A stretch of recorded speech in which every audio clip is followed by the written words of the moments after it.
नमस्कार। स्वागत है आप सभी का आपके अपने चैनल एस्ट्रोलॉजी लर्नर में। एस्ट्रोलॉजी लर्नर पर आज हम देखने वाले हैं दसम भाव विश्लेषण भाग 6 को। दसम भाग दसम भाव विश्लेषण 6 में अगर देखें तो जो ग्रहों के आधार पर, ग्रहों की युति के आधार पर हम ये देखेंगे कि आय का किसी के व्यक्ति के जीवन में क्या स्रोत होंगे, क्या कौन सा वह व्यवसाय करेगा, इस सभी की जानकारी यहाँ पर आज के इस टॉपिक में रखने का प्रयास किया गया है। तो चलिए शुरू करते हैं।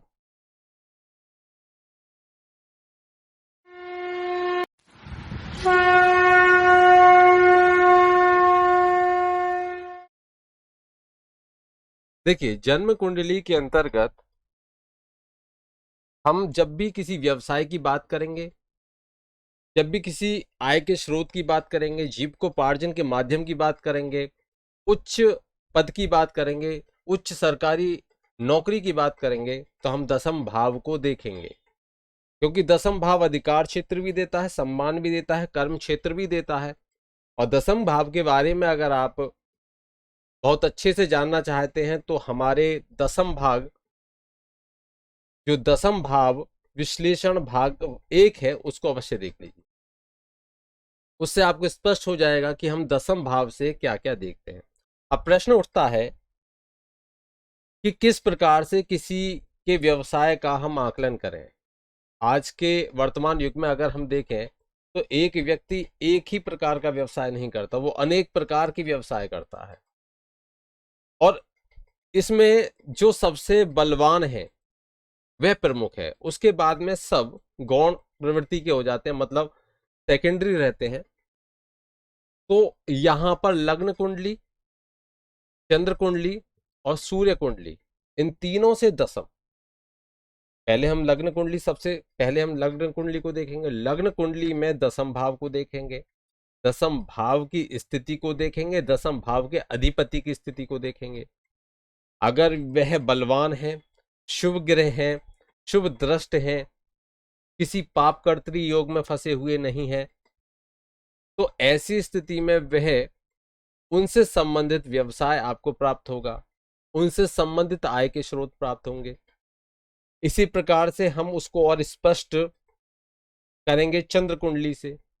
तो चंद्र कुंडली कैसे बनती है मैं कई बार बता चुका हूं, आज भी मैं बताने का प्रयास करूंगा।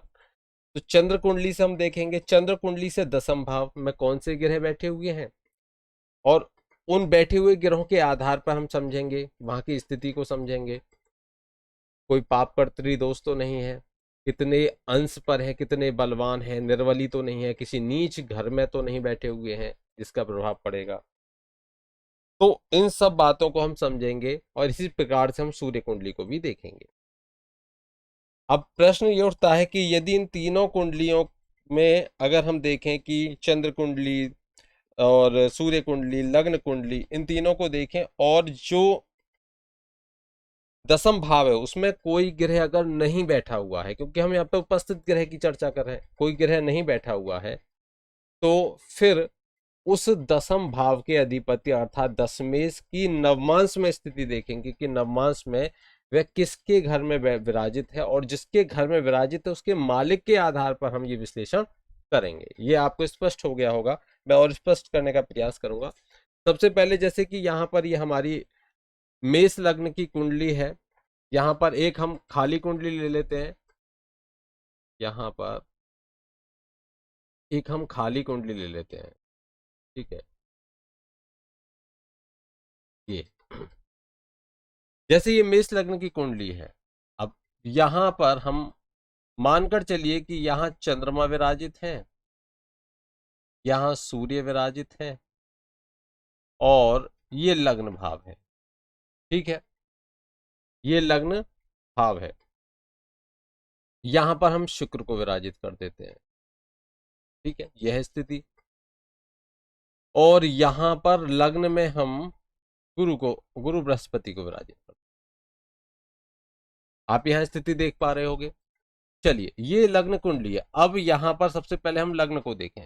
लग्न में गुरु बृहस्पति बैठे हुए हैं, अच्छी स्थिति में बैठे हुए हैं, शुक्र उनको देख रहे हैं, शुभ ग्रह हैं, तो ये लग्न बलवान हो गया। अब लग्न से दशम में देखें तो सूर्य है, अपने शत्रु के घर में विराजित हैं, लेकिन दशम भाव में। अब सूर्य की स्थिति के आधार पर हम यहाँ पर विश्लेषण इसका करेंगे कि सूर्य कितने बलवान है, सूर्य पर कितने शुभ ग्रहों की, चंद्रमा की दृष्टि पड़ रही है, सूर्य पर और कितने शुभ ग्रहों की दृष्टि पड़ रही है। तो यह स्थिति क्या होगी, यह स्थिति सूर्य को बलवान करने वाली होगी। तो ये इस तरह से हम देखें तो ये तो लग्न कुंडली हो गई, ये लग्न कुंडली हो गई। D1 चार्ट आप इनको नोट कर लीजिए, D1 चार्ट हो गया, क्योंकि मैं इसको हटाऊंगा, इरेज करूंगा, तो आप इसको नोट करके रखिए। अब अगर हमें चंद्र कुंडली का निर्माण करना हो तो जहां चंद्रमा बैठे, जैसे चंद्रमा 4 नंबर पे बैठे हैं, 5 तो 6 7 8 9 10 11 12 1 2 और 3। अब देखिए चंद्रमा यहाँ पर 4 नंबर पे बैठे, मतलब कर्क में बैठे हुए हैं। अब कर्क लग्न की कुंडली हम बना लेंगे, तो चंद्रमा यहाँ बैठ गया अब लग्न में आकर, और चंद्रमा यहाँ बैठे तो 1 नंबर पे गुरु बैठेंगे, मतलब मेष राशि में गुरु बैठ जाएंगे, और यहाँ पर सप्तम में सूर्य आ जाएंगे चंद्र लग्न कुंडली के आधार पे, ठीक है, और शुक्र पहुंच जाएंगे चतुर्थ भाव। इस प्रकार से, इसी प्रकार जैसे सूर्य कुंडली बनाएंगे तो 10 नंबर यहाँ पर आ जाएगा, और फिर एज इट इज जैसे बाकी प्लेनेट्स हैं वो रहेंगे। फिर हम दसम भाव की स्थिति को देखेंगे। अब मानकर चलिए कहीं कहीं ऐसी स्थिति आ जाती है कि दसम भाव में कोई ग्रह विराजित ही ना हो। जैसे हम एक लग्न कुंडली का उदाहरण लेंगे, लग्न कुंडली में यहाँ पर दसम भाव में कोई ग्रह बैठा ही नहीं है, तब क्या करेंगे? अब यहाँ पर ये देखेंगे कि ये दसम भाव के अधिपति कौन है, तो दसम भाव के अधिपति कौन है, ये D1 चार्ट हमने ले लिया, और यहाँ पर हम D9 चार्ट को देखेंगे। दसम भाव के अधिपति कौन है, कि दसम भाव के अधिपति हैं शनि। शनि अगर यहाँ पर हम कर्क लग्न की कुंडली बनाए,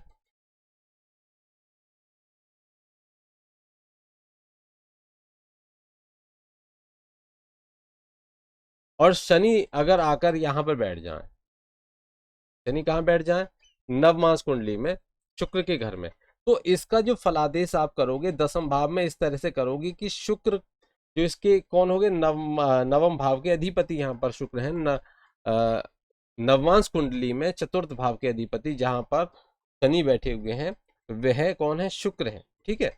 अब शुक्र के आधार पर यह विश्लेषण किया जाएगा, तो इसको शुक्र से संबंधित व्यवसाय हम यहाँ पर देखेंगे, शुक्र का फल यहाँ पर हम देखेंगे। ये मैंने आपको स्पष्ट कर दिया।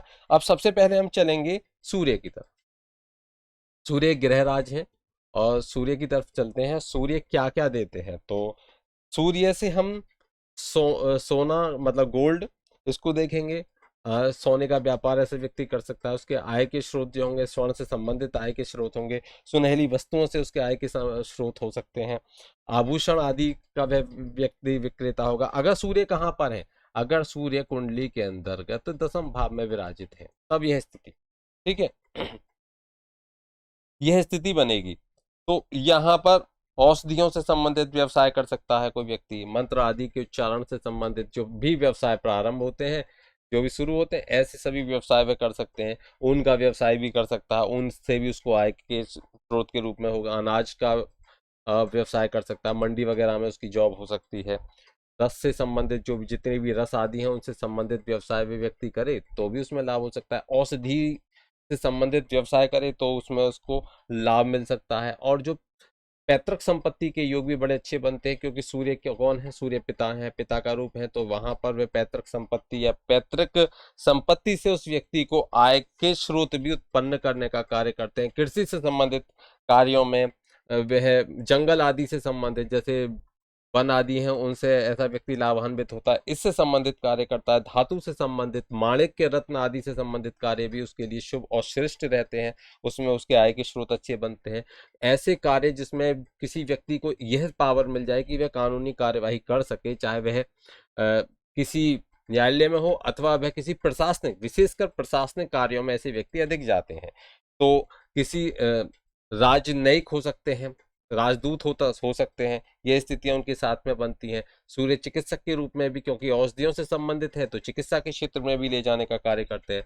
नौकरी अगर होगी तो सरकारी होगी, और सरकारी भी कैसी होगी, उच्च पदाधिकारी बनाने का कार्य करेंगे, जो जिसको आदेश देने की क्षमता हो, जिसके हाथ में आदेश देने की क्षमता हो, ऐसा उसको अधिकारी बनाने का कार्य करते हैं, प्रशासनिक नौकरी देते हैं। और अगर कहीं पर कोई प्राइवेट भी है तो वहां उसको मैनेजमेंट का काम दिया जाएगा, अर्थात अच्छे मैनेजमेंट करते हैं। तो ऐसे जिनके भी सूर्य यहाँ बैठे हैं वो एमबीए कर सकते हैं, उनको वो लाभान्वित करने वाला होगा। ऐसे लोग एमबीए के क्षेत्र में जा सकते हैं। प्रशासनिक क्षेत्रों में आईएएस पीसीएस जैसी जॉब्स हैं, वो बहुत ही रेपुटेटेड नौकरी हैं, ये इनकी तैयारी कर सकते हैं। और मेडिकल के एरिया में भी ऐसे लोग अच्छे सफल और सक्सेसफुल रहते हैं, इसमें कोई दो राय नहीं है। सूर्य की स्थिति अगर अच्छी है, अग्नि से संबंधित अगर ये व्यवसाय करें तो उनमें भी इनको लाभ होता है। जो अग्नि अग्नि की अगर हम देखें तो जैसे कि बहुत से आयुध हैं, उनके लाइसेंस आदि की, जो लाइसेंस लेकर जो लाइसेंस की वो होती हैं, दुकानें होती हैं, शॉप्स होती हैं, उनके भी ये कार्य कर सकते हैं, उसमें भी इनको लाभ प्राप्त होते हैं। वित्तीय संस्थान है, शेयर बाजार है, उनमें भी इनको लाभ प्राप्त होते हैं। तो उनसे संबंधित ये व्यवसाय करें तो बड़े अच्छे सफल स्थिति बनती है, बशर्ते कि सूर्य की स्थिति दशम भाव में अच्छी हो।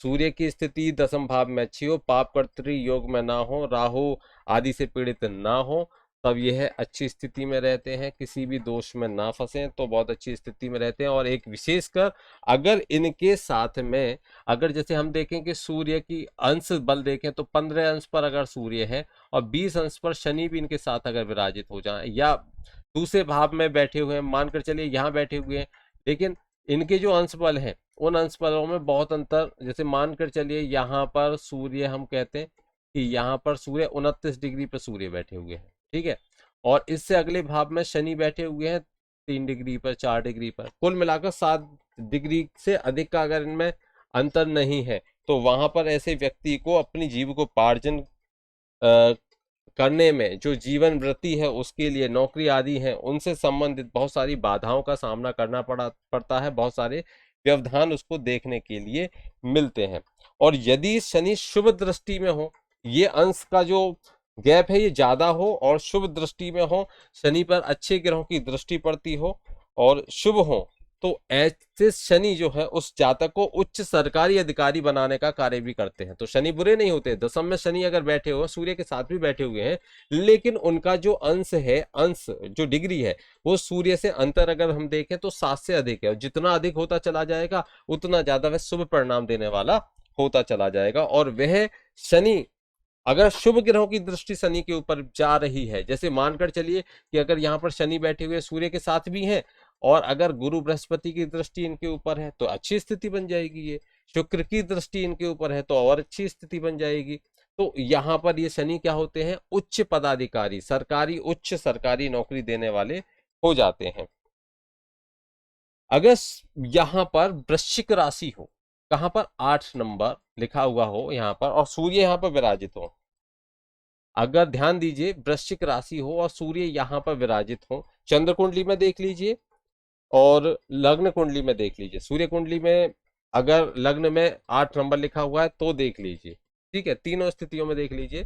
सूर्य अगर बलवान होकर, अच्छी स्थिति में, शुभ ग्रह दृष्ट होकर और वृश्चिक राशि में विराजित होते हैं दशम भाव में, तो वह जातक को एक सुप्रसिद्ध चिकित्सक बनाते हैं, एक अच्छा डॉक्टर उसको बनाने का कार्य करते हैं सूर्य, निश्चित है ये। वृश्चिक राशि के अंतर्गत दशम भाव में सूर्य विराजित हैं तो उस जातक को एक अच्छा चिकित्सक बनाने का कार्य करते हैं। बहुत प्रसिद्ध चिकित्सक ऐसा व्यक्ति देखने को मिलता है। तो ऐसे व्यक्ति जिनकी कुंडली में ये योग है तो उन्हें डेफिनेटली मेडिकल के क्षेत्र में जाना चाहिए, उनके लिए ये लाभप्रद होगा। चलिए और हम सूर्य की स्थिति देख लेते हैं कि सूर्य के साथ में और कौन से ग्रह हैं, अगर वो हों तो सूर्य की स्थिति क्या होती है। दशम भाव में सूर्य के साथ में अगर हम देखें कि सूर्य के साथ में चंद्रमा भी विराजित हो जाते हैं, तो चंद्रमा और सूर्य अगर दोनों साथ में, तो ऐसा व्यक्ति जो सफल होता है वह राजनीति के क्षेत्र में, राजनीतिक शास्त्र के क्षेत्र में सफल होता है। क्योंकि चंद्रमा मन है और सूर्य चिकित्सक है, तो मनोविज्ञान के क्षेत्र में ऐसा व्यक्ति जाता है, मनोचिकित्सक उसको बनाने का कार्य करते हैं, और यहाँ पर यह है उसको पराविज्ञान की तरफ भी ले जाने का कार्य करते हैं। पराविज्ञान की तरफ भी ऐसा व्यक्ति बहुत ही ज्यादा सक्सेसफुल रहता है, सफल रहता है। यहाँ पर सूर्य चंद्रमा की स्थिति दसम भाव में अगर होती है तो बहुत ही अच्छा, इस प्रकार के यहाँ पर यह योग बनते हैं। अब देखिए, यदि सूर्य के साथ में अगर हम देखें कि मंगल विराजित हो जाए, बहुत सारी कुंडलियों में आप देखोगे सूर्य के साथ में अगर मंगल विराजित हो जाते हैं, मैं यहाँ पर इस समय लग्न कुंडली को नहीं देखूंगा, क्योंकि ये यहाँ पर हम सिर्फ ये देखेंगे, क्योंकि कोई भी लग्न हो सकता है, तो यहाँ कंफ्यूजन हो जाएगा कि यहाँ पर 10 नंबर लिखा है तो क्या इसी का मैं प्रिडिक्शन कर रहा हूं, तो नहीं। यहाँ पर कोई भी नंबर लिखा हो, सूर्य अगर दसम भाव यही रहेगा, सूर्य मंगल अगर इसमें विराजित हो जाते हैं तो यह राजनीति के क्षेत्र में एक अच्छा राजनीतिज्ञ, कूटनीतिज्ञ व्यक्ति को बनाते हैं। एक अच्छा कूटनीतिज्ञ भी होता है, खाली राजनीति में नहीं कि किसी के राजनीति में सक्सेसफुल है और कि जिसने कह दिया ऐसे चलेगा, नहीं, उसका मस्तिष्क खुद इतना तेज चलेगा, इतना प्रबल होगा कि राजनीति के साथ साथ वह कूटनीति में भी अच्छा होगा। एक अच्छा सरकारी नौकर उसको बनाने का ये कार्य करते हैं, बहुत अच्छी सरकारी नौकरी उसको प्राप्त होती है, आईएएस पीसीएस जैसी एक अच्छी नौकरी अगर दसम भाव में सूर्य और मंगल विराजित है तो यहाँ पर देने का कार्य करते हैं। तो ये बहुत अच्छा योग होता है। ऐसा व्यक्ति अगर व्यवसाय में देखें तो लोहा स्टील उद्योग, चीनी मिल आदि से संबंधित उद्योग, जूट मिल आदि इनके मालिक होते हैं, कृषि क्षेत्र में बढ़ते हैं या इसमें बड़े पदाधिकारी भी इन क्षेत्र में रहते हैं। अगर मंगल के साथ सूर्य पीड़ित हो जाते हैं, किसी भी कारण से पीड़ित होने पर ऐसे व्यक्ति का मालिक के साथ में मतभेद होना निश्चित है।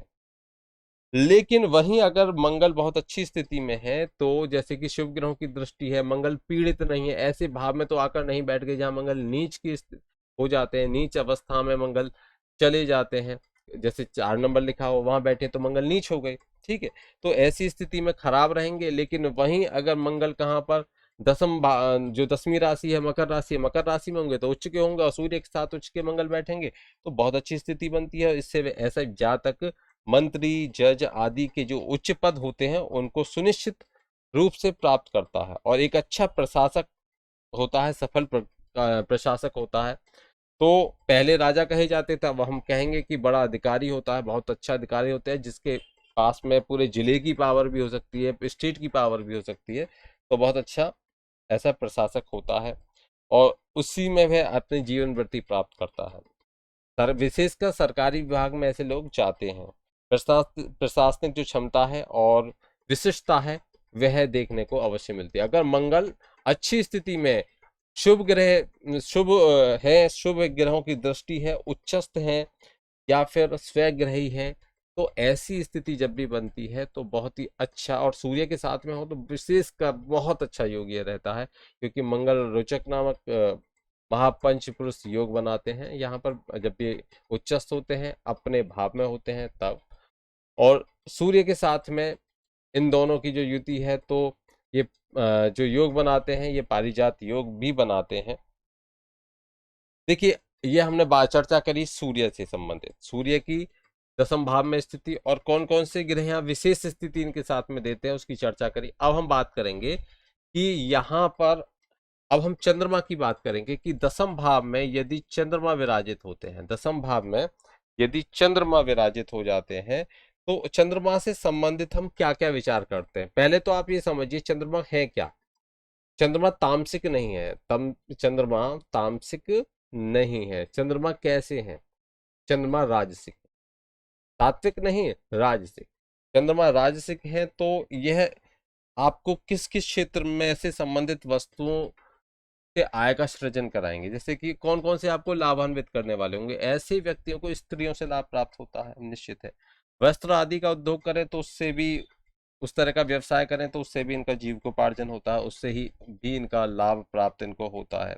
ऐसे व्यक्तियों को जलीय वस्तु जो जितनी भी होती हैं, चाहे वे शंख हो, मोती हो, खुद जल हो, और उससे निकलने वाली जितनी भी वस्तु हैं, रेत आदि हैं, जो भी है, इस तरह की वस्तुओं के अगर उससे संबंधित वे कार्य करते हैं तो उसमें उनको लाभ होता है, उनका जीविकोपार्जन का माध्यम वे बनती हैं। मनोरंजन, अब राजसी हैं तो मनोरंजन के साधन जितने हो गए, मनोविनोद के जो साधन है उनसे संबंधित अगर ऐसा व्यक्ति व्यवसाय करे तो भी उसको लाभ होता है। और लाभ के साथ साथ में ये कहेंगे कि जीविकोपार्जन का माध्यम वही चीजें बनती हैं। पृथ्वी से अगर कोई वस्तुएं उत्पन्न होती हैं जैसे मिट्टी आदि हैं, तो ऐसे से संबंधित व्यवसाय भी वह करते हैं। खेती से में भी ऐसे व्यक्ति सफल होते हैं। और अगर हम देखें कि इससे संबंधित अन्य व्यवसाय क्या हो सकते हैं, तो देखो चंद्रमा भी राज से के तो सरकारी नौकरी की तरफ ये भी लेकर जाएंगे। ऐसा व्यक्ति ऐसी दुकान चलाने वाला होगा जो उपभोक्ताओं से संबंधित होगी। अब उपभोक्ताओं से संबंधित का अर्थ हो गया कि जैसे किराना मर्चेंट है, इस तरह की दुकान उसकी हो सकती है। जैसे कि वस्त्र उद्योग में कौन सा, जो रिटेलर्स होते हैं, ऐसे रिटेल्स की उसकी शॉप हो सकती है, रिटेल्स की दुकान उसकी हो सकती है। रिटेल्स आप समझ चुके, तो फुटकर विक्रेता की तरह वह कार्य करता है। चीनी हो गई, दवाई आदि की दुकानें हो गई, इनसे संबंधित व्यवसाय कर सकता है। होटल उद्योग में ऐसा व्यक्ति जा सकता है, क्योंकि होटल उद्योग में क्या हो गया, जो कोई भी व्यक्ति आएगा वहाँ खाने के लिए आएगा, मतलब अंतिम उपभोक्ता वस्तु का रहता है। तो यहाँ पर ऐसे व्यवसाय कर सकते हैं। शेयर मार्केट से जुड़ सकते हैं, क्योंकि चंद्रमा क्या है, बहुत ही चंचल है, अप्स डाउन होते रहते हैं। तो शेयर मार्केट में ऐसा व्यक्ति जा सकता है। कानूनी रूप से जो कानूनी कार्यवाही से संबंधित ऐसे कार्य जो होते हैं, अर्थात वो किसी पुलिस विभाग हो गया, प्रशासनिक विभाग हो गया, उसमें जा सकते हैं। और ऐसे व्यक्ति किसी बहुत ही उच्च श्रेणी की राजसी स्त्रियां जो होती हैं उनसे संरक्षण प्राप्त करते हैं और उनसे जीविकोपार्जन उनका होता रहता है। कमीशन आदि के व्यवसाय में भी सफल होते हैं। बीमा के व्यवसाय में भी वह अच्छा करते हैं। जलीय उत्पादन में मूंगा मोती, सीपी, समुद्री जहाज आदि से संबंधित अगर कोई व्यवसाय करें, उनसे संबंधित छोटा हो या बड़ा हो व्यवसाय हो, उनसे संबंधित वह रहते ही रहते हैं। नौसेना में भी ऐसे व्यक्ति, अगर सेना में जाने का प्लान है तो नौसेना की तरफ बढ़े तो ज्यादा सक्सेसफुल ऐसे व्यक्ति होते हैं। जल का प्रबंधन, वाटर मैनेजमेंट से रिलेटेड जो भी कोई वर्क है उसमें ऐसे व्यक्ति संलग्न होते हैं। दुग्ध से संबंधित व्यवसाय कर सकते हैं, उसमें सफल होते हैं। मदिरा से संबंधित व्यवसाय भी ऐसे लोग कर सकते हैं, उसमें भी सफल होते हैं। कॉफी हो गई, अल्पाहार गृह हो गए, और मछली लेखन आदि से संबंधित जो व्यवसाय हैं उनमें चंद्रमा अगर चंद्रमा दशम भाव में है तो ऐसे व्यक्ति उनसे संबंधित व्यवसाय करें तो लाभ होता है। लेकिन देखिए, अगर चंद्रमा द्वादेश है, अगर ये जो चंद्रमा विराजित है, अगर ये द्वादेश है, द्वादेश का अर्थ है कि यहाँ पर 4 नंबर लिखा हुआ है, यहाँ 3 होगा या फिर 2 होगा लिखा हुआ, तो यहाँ तो उच्च की हो रहे हैं इस कुंडली में, तो वैसे द्वादेश है। तो और द्वादेश होकर चंद्रमा दशम में क्या हो जाते हैं, उच्च के हो जाते हैं। तो उच्च के होते हैं तो इसका क्या अर्थ है, इसका अर्थ है कि निर्यात से आय। ऐसा व्यक्ति अब ये होगा कहाँ, सिंह लग्न की कुंडली में होगा। आप लग्न से देखोगे तो सिंह लग्न की कुंडली में ऐसी स्थिति बनेगी कि चंद्रमा कहाँ बैठ गए हैं, दशम भाव में जाके बैठ जाते हैं, तो उच्च के हो जाते हैं। उच्च के होने से ऐसा व्यक्ति यदि निर्यात करे तो निर्यात से उसको आय प्राप्त होती है, मतलब बाहर विदेशों से उसका संबंध बनेगा व्यापार करने का। राज्य से धन संपत्ति का, सम्मान का, और उच्च वंश की जो स्त्रियां हैं उनसे उसको लाभ प्राप्त होता है। जातक एक सम्मानित और प्रखर व्यक्ति होता है, जो दानशील, मतलब दान करना भी उसको पसंद होगा, दयालु बड़ा होगा, और जो धार्मिक संस्थाएं होती हैं उनमें प्रबंधन का कार्य भी ऐसा व्यक्ति करता ही करता है। देखिए, मैं यहाँ पर आपको एक बात बताना चाहूंगा कि चंद्रमा है क्या। चंद्रमा एक स्त्री ग्रह है जो स्त्रियों को इंगित करता है। अतः जातक जो होगा वह स्त्रियों के प्रभाव में अधिक होता है, जिसका भी दशम में चंद्रमा है। अथवा अपनी माता से, माता भी स्त्री है, माता से वह क्या करेगा, धन संपत्ति प्राप्त करने वाला होगा, जिसके दशम भाव में चंद्रमा की स्थिति बनती है। और कैसी स्थिति, उच्च की स्थिति बनती है। ये हमने चंद्रमा के स्वयं अकेले चंद्रमा है तो हमने चंद्रमा की स्थिति देखी। लेकिन वही जो मैंने पहले बताया, चंद्रमा और सूर्य अगर साथ में है, चंद्रमा और सूर्य साथ में है, अब मैं यहाँ पर हम करते हैं, अब देखेंगे इनके साथ में चंद्रमा बैठे हुए हैं। अगर चंद्रमा के साथ में कोई दूसरा ग्रह बैठा हुआ है, जैसे चंद्रमा के साथ में सूर्य विराजित हो जाते हैं, तो वही राजनीतिक नेता होता है, कुलीन, अच्छे परिवार से संबंधित, उच्च राजनीतिक पद को प्राप्त करने वाला ऐसा व्यक्ति होगा। एक अच्छा नाटककार होगा, नाटक को लिखने वाला होगा, समाचार पत्रों का लेखक भी ऐसा व्यक्ति हो सकता है। समाज की सेवा करना उसको पसंद होगा। लेकिन यदि वही चंद्रमा कोई अशुभ दृष्ट है, अगर विशेषकर हम देखें तो मंगल से दृष्ट हो जाते हैं। मंगल अगर चंद्रमा को देखें, अब मंगल चंद्रमा को कब देखेंगे, जब मंगल यहाँ विराजित होंगे। अब मंगल यहाँ विराजित होकर चंद्रमा को देखेंगे, ठीक है। और मंगल कहाँ कहाँ देख सकते हैं, अपने से अष्टम में भी देख सकते हैं, जहां वह मंगल बैठे होंगे वहां से 8वें भाव में बैठे से भी देख सकते हैं। तो यहाँ में मंगल होंगे तब भी वे चंद्रमा को देख सकते हैं। तो जब भी ऐसी स्थिति बनती है तो ये अशुभ स्थिति होती है और ऐसे जातक को डकैत मतलब बदमाश बनाने का कार्य करती है। चंद्रमा को वह अपनी आय कहाँ से करेगा, डकैती से करेगा, चोरी जारी ये इस तरह के कार्य करेगा। अच्छा, डकैती का अर्थ हो गया कि बड़े लेवल की जो बदमाशी होगी, वह उस तरह की बदमाशी करने वाला उसको बनाने का कार्य करते हैं। तो जिनकी ऐसी कहीं कोई योग है तो वे अपने अंदर सुधार लाने का प्रयास करें, बचने की कोशिश करें इस तरह के, उससे उनकी शांति आदि कराएं।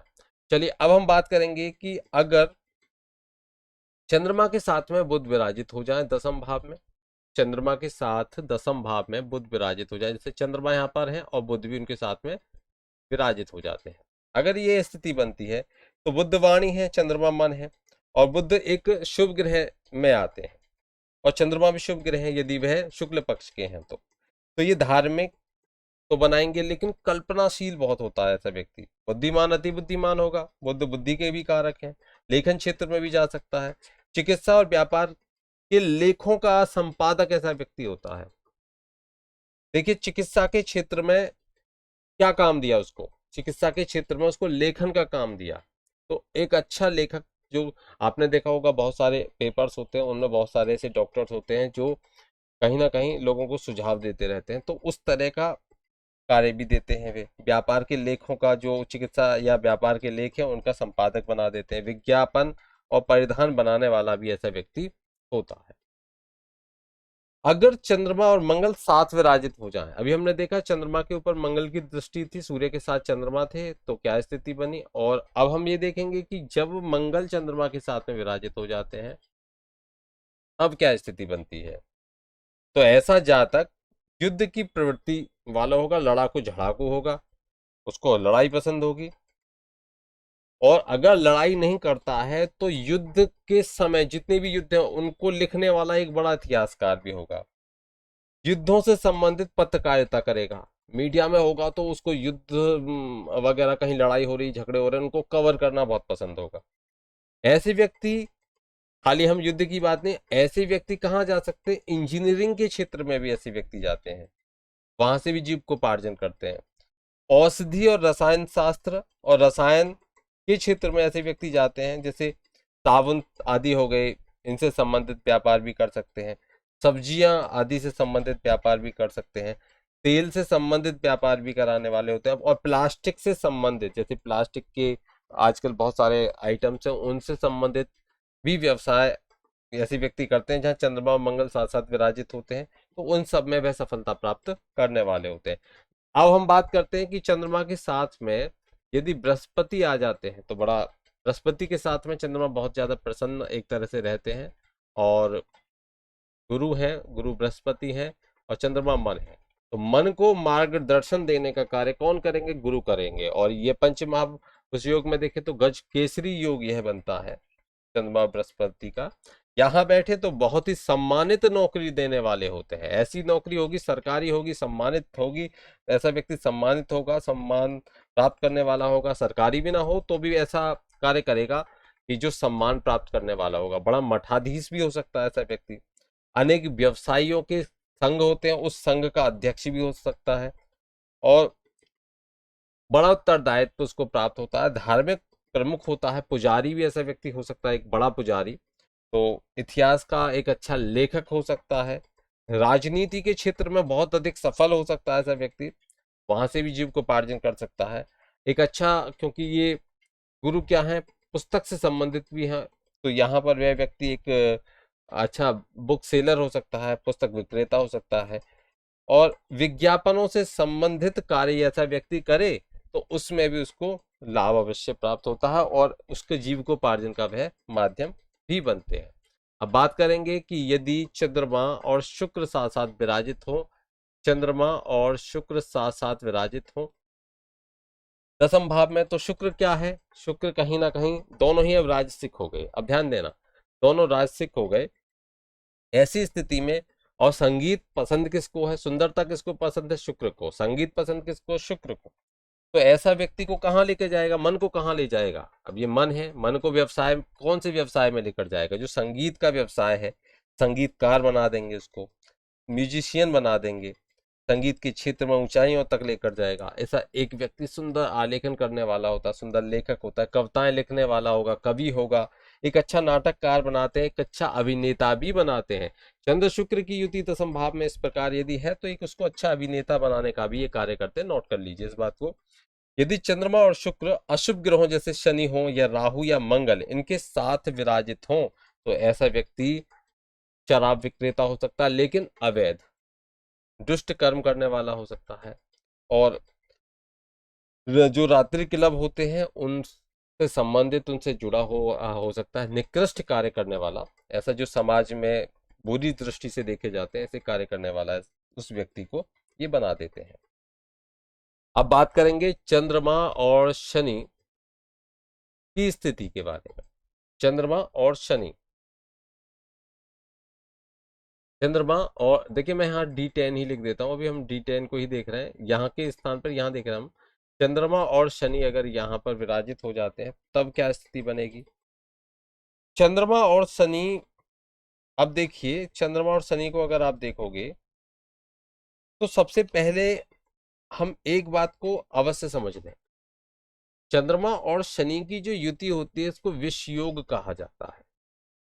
चंद्रमा और शनि की जो युति है इसे विष योग कहा जाता है।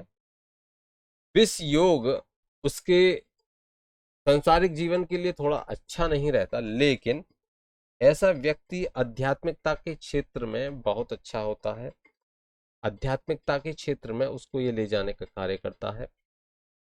तो चंद्रमा और शनि का जो विष योग है ये आध्यात्मिकता के लिए अच्छा होगा। ऐसा व्यक्ति एक अच्छा मठाधीश होगा, और यह योग अगर है तो वह व्यक्ति रोग मुक्त होता है, उसको यह योग रोग मुक्त करने वाला होता है। जो तंत्र के क्षेत्र में भी ऐसा व्यक्ति जाता है। रहस्यमय विद्याएं होती हैं, भविष्यवक्ता, इन सब के कुंडली अगर आप देखोगे तो उनका चंद्रमा और शनि कहीं ना कहीं आपको साथ विराजित मिलेंगे।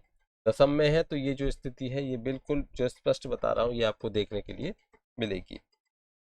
एक किसी विद्यालय में शिक्षक भी ऐसा व्यक्ति हो सकता है, लेखक हो सकता है, पाठक हो सकता है, और धातुओं के जो शोधन से संबंधित कार्य करने वाला, उनको धातु शोधन पर लिखने वाला ऐसा व्यक्ति होता है। खनन के क्षेत्र में भी ऐसे व्यक्ति सफल होते हैं।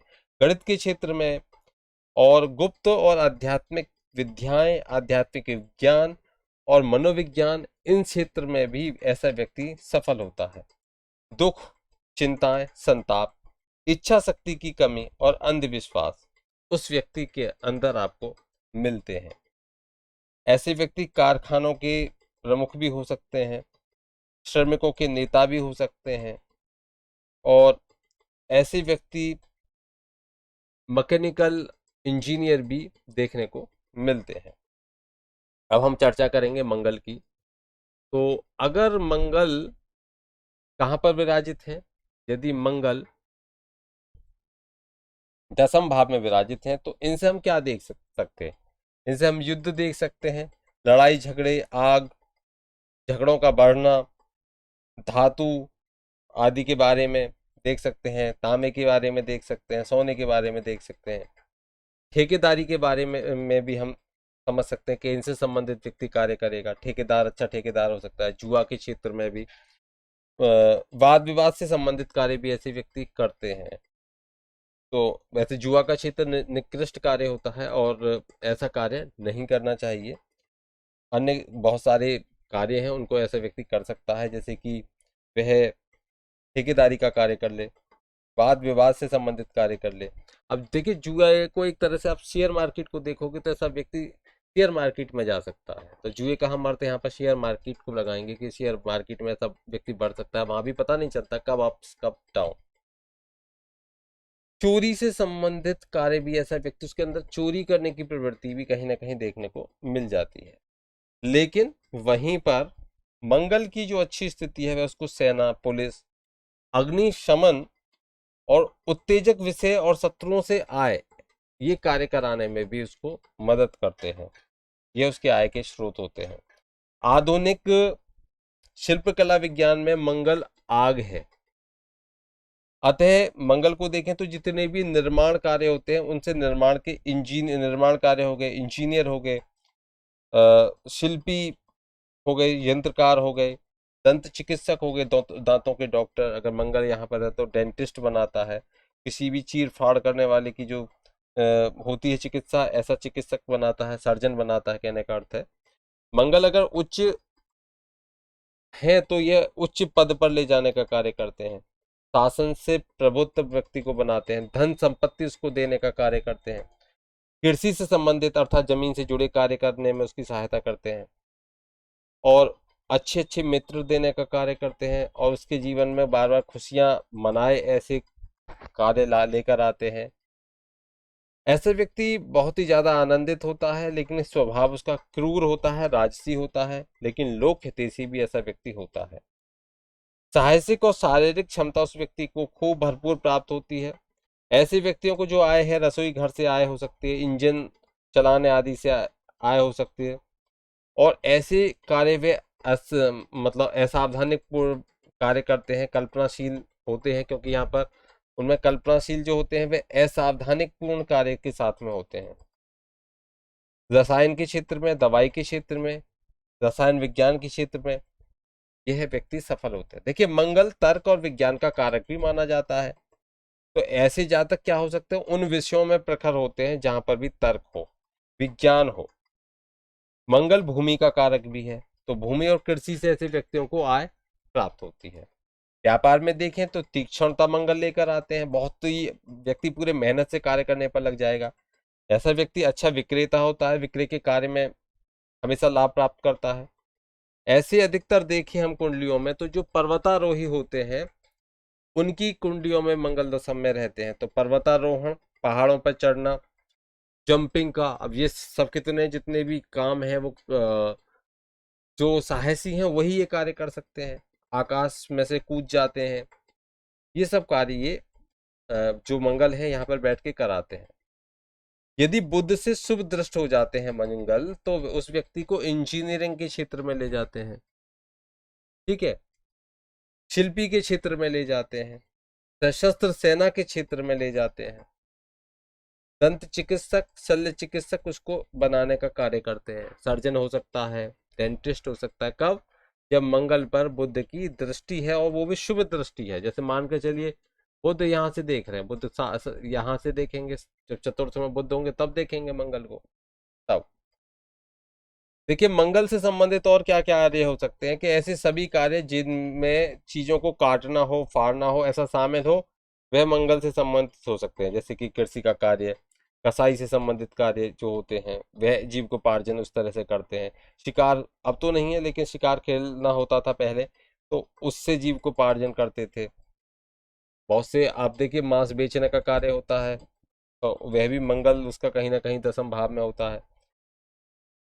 लेकिन इसके लिए मंगल का हम संबंध कहाँ से देखेंगे? यदि ऐसे कार्य होंगे, कसाई आदि के जो कार्य हैं, तो जो मंगल 6, 7 या 10 से संबंध अगर रखते हैं तब यहाँ पर यह स्थिति बनती है। यदि बुध से पीड़ित हो जाए मंगल, ध्यान रखिए, बुध से पीड़ित कब होंगे? बुध से पीड़ित जब होंगे जब बुध किसी पाप प्रभाव में होंगे। तो राजगीर बना देते हैं, श्रम का कार्य दे देते हैं। मतलब राजगीर का अर्थ क्या हो गया कि वह छोटे मोटे मकान चिनने वाला हो जाएगा, ठीक है। श्रमिक बना देंगे, मकान बनाने वाला श्रमिक हो सकता है, लोहार हो सकता है, कसाई हो सकता है, जो शौचालय या स्नान घर या धुलाई खाने उनकी उनमें सफाई करते हैं उनके सहायक हो सकते हैं, उनमें सफाई करने वाले हो सकते हैं। इस तरह की स्थिति वहां पे पैदा कर देते हैं यदि बुध से पीड़ित हो जाए तो। और यदि बृहस्पति से शुभ दृष्ट हो जाए तो साहसपूर्ण कार्य करने वाला ऐसा व्यक्ति होगा, पराक्रमी होगा, दूसरों को मोटिवेट करने वाला भी वह व्यक्ति होता है। यहाँ पर हम देखें बृहस्पति, शुभ बृहस्पति से अगर ये प्रभावित हो जाते हैं। शुभ बृहस्पति से कब प्रभावित होंगे? जब मंगल को बृहस्पति देखें तब, और बृहस्पति अच्छी स्थिति में हो, लेकिन वहीं बृहस्पति अगर नीच के हो जाए, पीड़ित, तो ऐसा व्यक्ति पीड़ित हो जाएगा, उसको अविवेकी बना देते हैं। अति अनुराग में अपने को नष्ट करने वाला होगा, अपने को धोखा देने वाला भी ऐसे व्यक्ति होता है, उसे पता भी नहीं चलता कि कब वह स्वयं को धोखा दे रहा है। अगर शनि का अशुभ प्रभाव इन पर हो जाए मंगल पर, तो व्यापार में हानि देने वाले भी होते हैं। अगर शनि का अशुभ प्रभाव मंगल के ऊपर हो जाता है, मंगल के ऊपर अगर शनि का अशुभ प्रभाव हो जाए, साथ में बैठ जाए, कैसी भी स्थिति बन जाए, तो व्यापार में हानि उस व्यक्ति को प्राप्त हो जाएगी। परिश्रम करने वाली नौकरी उस व्यक्ति को मिलेगी, आराम की नौकरी नहीं होगी, परिश्रम करेगा। और ऐसा व्यक्ति कभी किसी को क्षमा करने वाला नहीं होता, और बुरा मानने वाला, बहुत जल्दी बुरा मानता है, कभी किसी को क्षमा नहीं करता, यह स्थिति बनती है। चलिए अब हम बात करेंगे कि बुध की स्थिति देखेंगे। अगर दशम में बुध है तो वह क्या स्थिति होती है।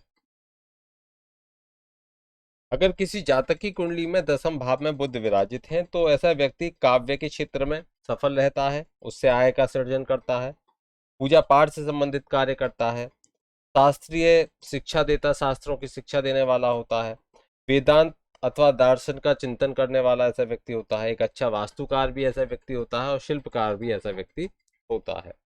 अन्य व्यवसाय के क्षेत्र में हम देखें तो हस्तकला हो गई, उसमें साहित्य के क्षेत्र में, ज्योतिष शास्त्र में, अंतरिक्ष विज्ञान में, और अगर हम आधुनिक संदर्भ में देखें तो बुद्ध पत्रकारिता को इंगित करता है। ऐसे जो मीडिया के क्षेत्र में ऐसे व्यक्ति जाते हैं जिनके दशम भाव में बुद्ध विराजित होते हैं।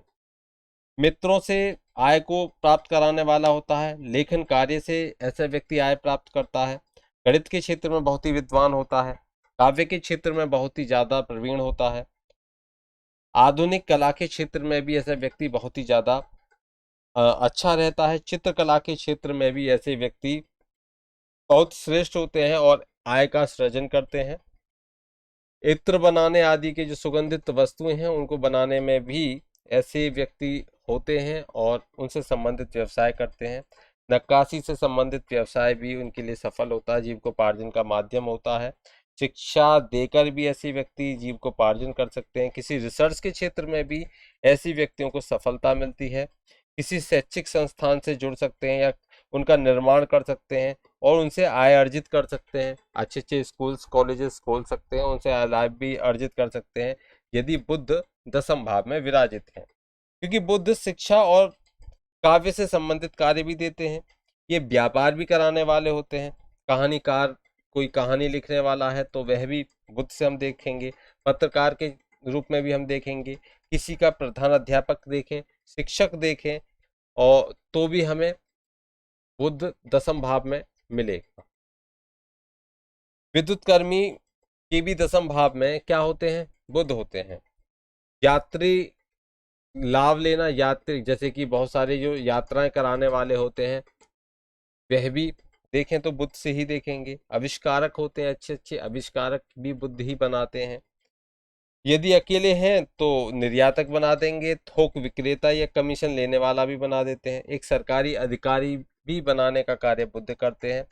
ऐसा व्यक्ति भूमि से संबंधित कार्य करता है, भूमि का मैनेजमेंट प्रबंध करने में अच्छा होता है, भूशास्त्री हो सकता है, भूवैज्ञानिक हो सकता है, खनन के क्षेत्र में हो सकता है, एक अच्छा अभियंता हो सकता है।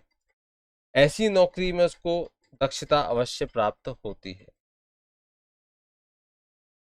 अब देखिए अनुकूल है यदि बुध, तब क्या क्या हो सकता है। दशम में बैठे बुध है, अनुकूल है, अच्छी स्थिति में है, उच्चस्थ है, बहुत शुभ है, शुभ ग्रहों की दृष्टि में है तो जज बना देंगे, मंत्री बना देंगे, राजनयिक बना देंगे, और ऐसा जो दूसरों की धरोहर रखने वाला हो सकता है, ऐसा विशिष्ट व्यक्ति उसको बना देते हैं।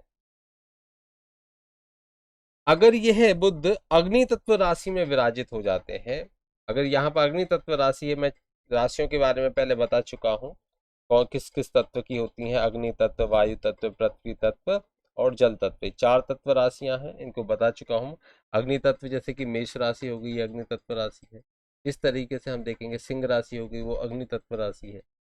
तो ये अग्नि तत्व राशियां, अगर इन अग्नि तत्व राशियों में कौन हो, अगर इन अग्नि तत्व राशियों में कौन हो, बुध विराजित हो, तो वह उसको गणित के क्षेत्र में लेकर जाते हैं। एक अच्छा शिक्षक और इंजीनियर वह हो सकता है यदि बुध कहाँ पर है, अग्नि तत्व राशि में। अग्नि तत्व राशि कौन कौन सी राशियां होगी, जैसे कि मेष राशि अग्नि तत्व राशि है, और सिंह राशि अग्नि तत्व राशि है। वृश्चिक राशि नहीं, वृश्चिक राशि नहीं होगी। यहाँ पर हम देखते चलेंगे जैसे कि 1 नंबर, 5 नंबर, और कौन सा नंबर हो गया इसके बाद में जो अग्नि तत्व राशि है, धनु राशि। तो यहाँ पर आप देख सकते हो कि मेष, सिंह और धनु ये अग्नि तत्व हैं। एक बार इस चार्ट को देख लीजिए अच्छे से। पृथ्वी तत्व राशियां वृषभ, कन्या, मकर। वायु तत्व राशियां मिथुन, तुला, कुंभ। और जल तत्व राशियां कर्क, वृश्चिक और मीन। ये हमारी कौन सी हैं, ये अग्नि तत्व, पृथ्वी तत्व, वायु तत्व और जल तत्व, 4 प्रकार से हमने राशियों को बांटा हुआ है। तो यदि बुध कहाँ पर आ जाते हैं, हम फिर से टॉपिक पर लौट आते हैं। बुध अग्नि तत्व राशि में विराजित हो दसम भाव में, तो क्या गणितज्ञ बना देंगे, एक अच्छा शिक्षक उसको बनाएंगे, इंजीनियरिंग के क्षेत्र में उसको लेकर जाएंगे। वहीं अभी हमने देखा वायु तत्व राशि, वायु तत्व राशि जैसे कि मिथुन राशि है, तो इस तरह की जो वायु तत्व राशियां हैं, तो वायु तत्व राशि में यदि लेकर जाएंगे तो यदि बुध बैठे हैं वायु तत्व राशि में, तो एक अच्छी स्मरण शक्ति उसको देने वाले होंगे। व्यापार के लिए ऐसा व्यक्ति बहुत धारदार बोलने वाला होता है, धारदार वक्ता होता है, धारदार बोलने की शक्ति होती है, एक अच्छा भाषण देने वाला होता है। सर्वेक्षण विभाग में भी उसको नौकरी प्राप्त होती है। वहीं अगर जल तत्व में है, जैसे कि वृश्चिक है, ऐसे में है तो जल तत्व राशि है, उसमें तो ऐसा व्यक्ति एक अच्छा प्रशासक, अच्छा छापने का कार्य उसको प्राप्त होगा। समाचार पत्र का भी ऐसा व्यक्ति कार्य करने वाला होता है, उसका स्वामी होता है। लेखन सामग्री से संबंधित व्यवसाय उसको प्राप्त होगा। अगर बुध पृथ्वी तत्व राशि में विराजित हैं, तो यदि पृथ्वी तत्व राशि में बुध विराजित हैं, तो उस स्थिति में क्या होगा, ऐसा व्यक्ति कमीशन एजेंट होगा, व्यापार से संबंधित कार्य करने वाला होगा, यात्रा कराने का जो प्रतिनिधित्व लेते हैं ऐसा का होगा, यात्रा प्रतिनिधि होगा। लेकिन वहीं यदि शत्रु राशि में है बुध, तो ऐसा व्यक्ति मूर्खतापूर्ण क्रियाकलाप करने वाला होता है, नीच कार्य करने वाला होता है और धूर्त प्रवृत्ति का होता है। तो ऐसे व्यक्तियों को सलाह यही है कि अगर वह मूर्खतापूर्ण कार्य से संबंधित ही अपना जीविकोपार्जन करें तो बहुत अच्छा है। जैसे कि बहुत सारे कॉमेडियन होते हैं, उनको आप देखकर हंसते हो कि कितनी मूर्खतापूर्ण बातें कर रहा है, तो वही उसका आय का स्रोत होगा। अब बुध के साथ यदि सूर्य अगर विराजित हो जाते हैं, तो ऐसी स्थिति में जब सूर्य बुध के साथ में विराजित होते हैं, तो राजनीति के क्षेत्र में सफलता दिलाने का कार्य करते हैं, एक अच्छा राजनयिक बनाने का कार्य करते हैं, राजनयिक का कार्य करता है, वित्तीय संस्थानों से जुड़ता है और उनसे संबंधित व्यापार करता है, वित्तीय संस्थान से संबंधित व्यापार उसके रहते हैं, एक अच्छा व्यापारी भी होता है। और यदि शनि से दृष्ट हो जाते हैं, शनि देखते हैं बुध को, तो उस व्यक्ति को जीवन वृत्ति में थोड़ी सी गिरावट देखने को मिलती है। सूर्य साथ में है और शनि देख रहे हैं, तो उसको जीवन वृत्ति में क्या मिलेगी, गिरावट होगी। आय के साधन है वो कम होंगे, नौकरी चाकरी उसकी में कहीं ना कुछ परेशानियां आती रहेंगी। ऐसा व्यक्ति कमीशन एजेंट भी होता है। और यदि मंगल या शनि से पीड़ित हो तो अशांत रहेगा, अति सूक्ष्म, धूर्त, प्रेरक और असत्यवादी होगा, मतलब सत्य नहीं बोलने वाला होगा। व्यापार में उसको कठिनाइयों का सामना करना पड़ेगा। बुध और मंगल की स्थिति है अगर यहाँ पर सब दसम भाव में, अगर बुध और मंगल विराजित हैं दसम भाव में, बुध के साथ में मंगल भी विराजित है, अगर यह स्थिति है, तो ऐसा व्यक्ति जो हंसी मजाक करने वाला होता है, उनसे संबंधित कार्य करने वाला होता है और किसी व्यापारिक संस्थान से वह जुड़ा होता है। और वहीं अगर मंगल के स्थान पर कौन है, शनि है, यहाँ शनि बैठ जाए, यहाँ पर मान के चलिए शनि विराजित हो जाते हैं, तो एक अच्छा प्रशासक बनाने का ये कार्य, यह स्थिति जो होगी एक अच्छा प्रशासक बनाने का कार्य करने वाली होगी। रसायन विज्ञान या विज्ञान के क्षेत्र से ऐसा व्यक्ति जुड़ता है, वहां से लाभ प्राप्त करने वाला होता है। वहीं यदि बुध के साथ में कौन विराजित हो जाते हैं? बुध के साथ में यदि गुरु बृहस्पति विराजित हो जाते हैं तो ऐसी स्थिति में व्यक्ति दार्शनिक होता है, दार्शनिक कार्यों से लाभ प्राप्त करता है, उसका जीविकोपार्जन का यही माध्यम होता है और लाभदायक क्रियाकलापों में संलग्न रहता है, नेता होता है, कानून को जानने वाला होता है, एक अच्छा वकील भी ऐसा व्यक्ति होता है, अधिवक्ता उसको बनाने का कार्य भी बुध और बृहस्पति मिलकर करते हैं, बुद्धिमान होता है और धर्म कर्म में भी अच्छा रहता है, प्रवीण होता है, अच्छा मठाधीश भी वह बन सकता है, चतुर होता है, अच्छी वाणी का प्रयोग करने वाला होता है। यदि बुध के साथ में शुक्र विराजित हो जाए, बृहस्पति के स्थान पर कौन हो जाते हैं? यदि शुक्र आ जाते हैं बुध के साथ में, ऐसी स्थिति में ऐसा व्यक्ति जो देवी देवताओं से संबंधित संगीत आदि का कार्य करने वाला होगा। और यदि शनि से भी दृष्ट हो जाए, अगर शनि यहाँ बैठकर देखने लग जाए इस स्थिति को, अब ये मित्र हैं शुक्र के शनि, तो ऐसी स्थिति में उस व्यक्ति को इतना बढ़िया संगीतज्ञ बना देगा कि वह लोकप्रिय हो जाएगा। ऐसे व्यक्ति व्यापार से लाभ प्राप्त करते हैं, व्यापार उनका जीविकोपार्जन का माध्यम होता है, व्यापार में जाते हैं और नौकरी के क्षेत्र में ऐसे व्यक्ति कम जाते हैं, ये ध्यान रखिए। सिलाई आदि के क्षेत्र में टेलर भी ऐसे व्यक्ति हो सकते हैं और फैशन डिजाइनर ऐसे व्यक्ति हो सकते हैं, आभूषण से संबंधित ऐसे व्यक्ति कार्य करते हैं, जो पक्षियों से संबंधित पक्षी हो गए, पशु हो गए, उनके जो बाल आदि हैं, पंख आदि हैं, उनसे संबंधित जो व्यवसाय होते हैं उनको ऐसे व्यक्ति करते हैं, तो उससे संबंधित व्यापार उनका रहता है। चित्रकारी के क्षेत्र में भी ऐसे व्यक्ति उस क्षेत्र में भी जाते हैं, सफल होते हैं। कला के क्षेत्र में भी ऐसे व्यक्ति सफल होते हैं और एक अच्छे विक्रेता भी ऐसे व्यक्ति बनते हैं जिनके बुध और शुक्र साथ में दसम भाव में विराजित होते हैं। अगर वहीं बुध और शनि हो जाते हैं तो शनि क्या कर देते हैं, अगर साथ में शनि आ जाते हैं तो वह क्या कर देते हैं, तो वह ऐसी स्थिति में उस व्यक्ति को एक अच्छा उद्योगपति बनाते हैं। बुध तो व्यवसाय है और शनि अच्छी स्थिति में, तो बुध के साथ में आकर उसको क्या बना देंगे, एक अच्छा उद्योगपति बनाने का कार्य करते हैं, उद्योग देते हैं, ऐसा व्यक्ति उद्योग धंधा करता है। वहीं बुध के साथ में अगर राहु आ जाते हैं, अगर बुध के साथ में कौन आ जाते हैं, राहु आ जाते हैं, अगर राहु बुध के साथ में आ जाते हैं तो ऐसे व्यक्ति मैकेनिकल इंजीनियरिंग के क्षेत्र में सफल होते हैं और वही उनके जीविकोपार्जन का माध्यम बनता है। अब हम बात करेंगे देवगुरु बृहस्पति की।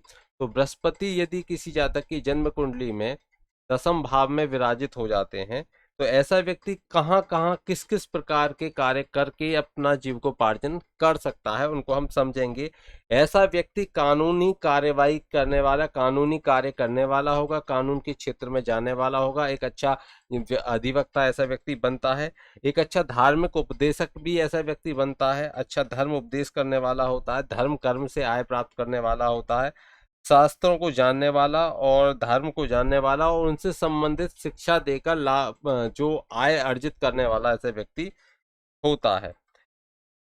धार्मिक कार्यशालाओं से भी ऐसे व्यक्ति को जीविकोपार्जन होता है, जैसे कि वर्कशॉप्स होती हैं, कुछ भी धर्म कर से संबंधित जो वर्कशॉप हैं, जो कार्यशालाएं हैं, उनसे जो उनमें जो फीस मिलती है उससे ऐसा व्यक्ति लाभ प्राप्त करता है। शिक्षण के क्षेत्र में ऐसा व्यक्ति जाता है, धार्मिक आध्यात्मिकता के क्षेत्र में भी बृहस्पति उसको ले जाने का कार्य करते हैं। अन्य व्यवसाय देखें तो कानून के क्षेत्र में तो ये जाता ही है, बड़े भाई से आय भी कराने का कार्य करते हैं। अगर गुरु बृहस्पति दसम भाव में है तो बड़े भाई से ऐसे व्यक्ति को आय प्राप्त होती है। ऐसे व्यक्ति जज भी बन सकता है, वित्तीय संस्थान में उसको ले जाने का ये कार्य करते हैं। प्रबंधन के क्षेत्र में, शिक्षण के क्षेत्र में और ऐसे कार्य जिनमें दूसरों की भलाई हो और ऐसी पुस्तकें हों, उनको पुस्तकों को लिखने में, उनके प्रकाशन से संबंधित कार्यों में ऐसा व्यक्ति आय को अर्जित करने वाला होता है। वैज्ञानिक ऐसे व्यक्ति देखे गए हैं। साधारण लोगों के ऐसे व्यक्ति नेता भी होते हैं, जो साधारण व्यक्ति होते हैं उनके ऐसे व्यक्ति उनका नेतृत्व भी करते हैं। लेकिन वहीं यदि गुरु बृहस्पति मंगल से पीड़ित हो जाते हैं, अगर मंगल इनको देखें, अशुभ मंगल इनको देखें, तो मंगल से पीड़ित होने के कारण जो बृहस्पति हैं वह कानूनी अड़चने ऐसे व्यक्ति को आती हैं। शनि से अगर हैं, अगर शनि से पीड़ित है, मंगल के स्थान पर शनि से पीड़ित हो जाते हैं बृहस्पति, तो ऐसी स्थिति में उस व्यक्ति को, उस जातक को क्या कर देंगे? यदि शनि से पीड़ित हैं तो शनि से पीड़ित होने पर उसको बहुत सारी हानियों का सामना, जो उसके व्यवसाय हैं जो मैंने अभी जीविकोपार्जन के माध्यम बताए, उनमें कुछ हानियां उसको देखने को मिलेंगी। अगर बुध से हैं तो ऐसा व्यक्ति, बुध की दृष्टि है और बुध से पीड़ित है, तो ऐसे में क्या होगा? ऐसे में वह व्यक्ति सामान्य लिपिक होगा। अगर बुध ने पीड़ित कर दिया है तो सामान्य लिपिक हो सकता है ऐसा व्यक्ति किसी भी कार्यालय का, और दुकान आदि का ये व्यवसाय कराने वाला होता है। बृहस्पति और शनि की यदि हम युति देखें, ध्यान रखिए, बृहस्पति और शनि की अगर युति है, अब युति कैसे हो सकती है? युति दृष्टि युति भी हो सकती है। अगर गुरु बृहस्पति यहाँ विराजित हैं और शनि यहाँ विराजित हैं, अथवा शनि इनके साथ ही बैठे हैं, ये दोनों ही युतियां हैं किसी भी प्रकार की हो, तो यह युति व्यक्ति को कानूनी शिक्षा देती है। नोट कर लीजिए, जिन किसी की भी कुंडली में गुरु और शनि, यानी कि गुरु और शनि का अगर योग बना हुआ है, युति बनी हुई है, दृष्टि युति हो या साथ में विराजित हो, ऐसी युति बनी हुई है, तो ऐसा व्यक्ति कानून के क्षेत्र में सफल होने वाला होता है, कानूनी शिक्षा को प्राप्त करने वाला होता है, LLB LLM आदि के क्षेत्र में वह जाता है। चलिए, ये करी हमने गुरु बृहस्पति की चर्चा। अब हम करेंगे गुरु बृहस्पति के बाद में शुक्र की। शुक्र यदि दसम भाव में विराजित हैं, शुक्र यदि दसम भाव में, तो शुक्र से हम क्या देखेंगे? कौन कौन से व्यवसाय कर सकता है? तो गोल्ड से रिलेटेड, रत्नों से रिलेटेड, आभूषण से संबंधित कोई भी व्यवसाय होगा, ज्वेलरी वगैरह से, ठीक है। होटल से संबंधित कार्य हो गया, सौंदर्य प्रसाधन से संबंधित जितने भी कार्य हैं, जितनी भी वाहन आदि से संबंधित कार्य होते हैं, वह सब जीविकोपार्जन का ये शुक्र यदि दसम भाव में है, तो हाथी घोड़े या स्त्रियां हैं उनसे उस व्यक्ति को लाभ प्राप्त होता है, उनका आश्रित होता है, उनसे वो कहीं ना कहीं स्त्रियों से जुड़कर कार्य करता है। दूध अथवा दूध से संबंधित जितने भी उत्पाद होते हैं, जैसे दही आदि है, कॉफी है, ठीक है ना, उनसे संबंधित व्यवसाय से भी आय अर्जित करते हैं। मदिरा से भी ऐसे व्यक्ति आय अर्जित करते हैं, मतलब शराब आदि के ठेके वगैरह ऐसे व्यक्ति लेते हैं। और पशु गाय आदि से संबंधित भी व्यवसाय ऐसे व्यक्तियों के रहते हैं। अगर हम बात करें चंद्रमा की राशि में यदि शुक्र है, तो यहाँ पर अगर कर्क राशि है, अगर कर्क राशि कब होगी? जब ये शुक्र लग्न से होंगे, ठीक है। तो जब ऐसी स्थिति होगी तो ऐसा व्यक्ति शिल्प से संबंधित व्यवसाय कर सकता है, उसमें उसको जीविकोपार्जन अच्छा होता है।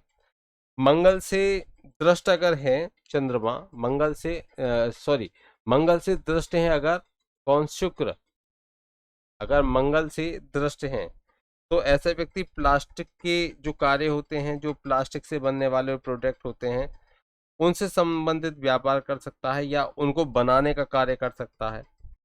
स्त्रियों, रत्नों, चांदी, धातु में देखें तो चांदी, ऐसी धातु से ऐसे व्यक्ति लाभ अर्जित करने वाले होते हैं।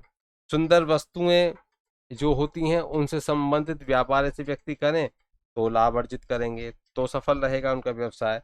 संगीत के क्षेत्र में भी सफल होते हैं, कला, नृत्य और जो सुगंधित द्रव्य होते हैं जैसे इत्र आदि, उनसे भी ऐसे व्यक्ति लाभ अर्जित करते हैं। वह भी उनके जीवन का जो आधारभूत जीवन वृत्ति होती है, ठीक है। सिनेमा के क्षेत्र या टीवी के क्षेत्र में भी ऐसे व्यक्ति कार्य कर सकते हैं। देखिए, मेष, मिथुन, सिंह, तुला, धनु या कुंभ में अगर शुक्र हैं, तो विज्ञान के विषयों की आधारभूत शिक्षा और गणित एवं ज्योतिष में प्रवीणता उस व्यक्ति को प्राप्त होती है। ध्यान रखिए। व्यवसाय कैसा है? व्यवसाय इनका रहता है सौंदर्य केंद्र, जैसे कि ब्यूटी पार्लर वगैरह हैं, उसके व्यवसाय भी ये कराते हैं। सुंदरता से संबंधित, जहां भी आप सुंदर बनने के लिए जा रहे हो, जिस जिसकी भी सुंदरता में आवश्यकता है, बहुत सारी ड्रेसेस होती हैं, उनको पहन के आप सुंदर लगते हो, तो वह भी शुक्र से संबंधित है, ऐसे व्यवसाय भी आप कर सकते हो। अगर बुध के साथ में शुक्र विराजित हो जाते हैं, तो बुध भी इनके साथ में बैठ जाते हैं। जिस तरह से अगर हम देखें तो बुध के साथ में जब भी शुक्र या शुक्र के साथ में बुध विराजित हो जाते हैं, तो यह जो स्थिति है, यह व्यक्ति को संगीत के क्षेत्र में लेकर जाती है। तो संगीत में सफल होता है, चित्रकला के क्षेत्र में, या मंच के प्रति उसका बहुत प्रेम होता है, मंच पर बार प्रोग्राम करना, ये सब करना उसको बहुत पसंद होता है, तो उस क्षेत्र में जाता है। सब जो छपाई है, सजावट है, ऐसे जितने भी कार्य होते हैं उससे संबंधित व्यवसाय में वह व्यक्ति लाभ अर्जित करता है। विश्वसनीय पद उसको प्राप्त होता है, श्रृंगार हो गया, अत्यधिक यात्राएं हो गई, यह सभी कार्य शुक्र से संबंधित होंगी यदि शुक्र के साथ में कौन हो, यदि शुक्र के साथ में बुध हो। देवीय संगीत देने वाले हैं ये, और शनि से दृष्ट हो जाते हैं तो लोकप्रिय संगीतज्ञ भी बनाते हैं। ये ध्यान रखिए, बुध शुक्र की युति और शनि की दृष्टि, तो लोकप्रिय क्या हो जाएगा, लोकप्रिय संगीतज्ञ होगा। चलिए ये हमने समझ लिया। अब हम बात करेंगे शनि की। यदि किसी की जातक की जन्म कुंडली के 10वें भाव में शनि विराजित है तो किस प्रकार के व्यवसाय से जुड़ेगा। देखिए, शनि से अगर संबंधित हैं तो ऐसे व्यक्ति उद्योग में तो जाएगा ही, और ईंट भट्टे के जो कार्य होते हैं उनसे संबंधित भी व्यवसाय, यानी कि भट्टा वगैरह जो होते हैं उससे भी आय होती है उसको, छपाई के कारखानों से संबंधित भी आय, ठोस वस्तुएं होंगी जितनी भी, उनसे जो उनको बेचने आदि से जो भी लाभ है वह प्राप्त करने वाला होगा, उनसे अपना जीवन चलाने वाला होगा। ऐसे व्यक्ति तेल रिफाइनरी जो होती हैं, तेल शोधन जो होते हैं उनसे जुड़ सकता है, वहां से लाभ अर्जित कर सकता है। खदानें, श्रम, लोहा, कोई भी गलत कार्य, हस्तकला, लकड़ी का काम भी ऐसे व्यक्ति कर सकता है, उसमें भी उसको फायदा मिलता है। कोई भी जो बूचड़ खाने होते हैं उनसे संबंधित भी ऐसे व्यक्ति देखने को मिलते हैं। ऐसे व्यक्ति विरोधियों को उकसाने का कार्य करते हैं और गलत संदेश पहुंचाने का कार्य भी करते हैं। ऐसे व्यक्तियों का जो जीवन स्तर है वह निम्न श्रेणी का होता है, और ऐसे व्यक्ति बोझ को उठाने वाले होंगे, जैसे कि कुली आदि के कार्य भी करते हैं। और जातक के लिए, जो भी जातक है उसके लिए उसके नौकर धन लाते हैं अगर शनि 10वें भाव में है तो। शनि की दशा निम्न स्तर की नौकरी भी देने वाली होती है, 10वें में शनि की दशा निम्न स्तर की नौकरी को देने वाली होती है। निम्न स्तर का अर्थ हो गया जिसमें आप आदेश नहीं कर सकते, बस आप आदेश प्राप्त कर सकते हैं। देखिए, 10वें भाव में शुभ दृष्टि से युक्त शनि का अर्थ है, अगर कोई भी शुभ दृष्टि नहीं पड़ रही है, उससे रिक्त है शनि, तो उसका अर्थ है निराशाजनक जीवन वृत्ति। ऐसी जीवन वृत्ति जैसे कि काम धंधा कुछ चलता नहीं, बेचारा बहुत परेशान है, बस चल ही रहा है, तो ऐसी निराशाजनक जीवन वृत्ति उसको प्राप्त होगी। बुध के साथ अगर पीड़ित होते हैं तो उसका अर्थ है कि दासता के कार्य करेगा, माली का कार्य कर सकता है, कोयला उठाने वाला भी हो सकता है। शनि और मंगल अगर 10वें में हैं और चंद्रमा एवं बृहस्पति से उनको दृष्टि प्राप्त, वो उनसे दृष्ट हैं, तो ऐसा व्यक्ति निर्माण करने वाले जितने उद्योग है उसमें संलग्न रहता है, उनसे वह ऐसा व्यक्ति क्या करता है, लाभ को अर्जित करने वाला होता है।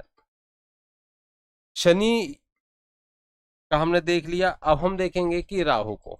तो राहु मीडिया के क्षेत्र में ऐसे व्यक्तियों को सफल करता है, जितने भी कैमरा आदि से संबंधित कार्य हैं वह कर सकता है। कि अच्छा, फोटोग्राफर भी ऐसा व्यक्ति हो सकता है यदि राहु कहाँ पर है, 10वें भाव में है।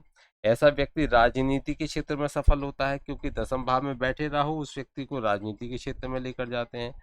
तो बहुत सारी, अगर यहाँ पर इनके साथ शुक्र भी विराजित हो जाए तो ऐसे जातक की, राहु के साथ शुक्र, ध्यान दीजिए, तो ऐसे जातक की बहुत सारी प्रेमिकाएं होती हैं, तो बहुत सारे अफेयर्स होते हैं। और ऐसे व्यक्ति कविताओं को लिखने वाला और नाटकों में आसक्ति रखने वाला ऐसा व्यक्ति होता है, नाटकों में बड़ी आसक्ति होती है। और कंप्यूटर को जानने वाला, कंप्यूटर और इलेक्ट्रॉनिक इंजीनियर आदि ऐसे व्यक्ति होते हैं। वहीं बात करें केतु की, तो केतु के बारे में अगर हम देखें,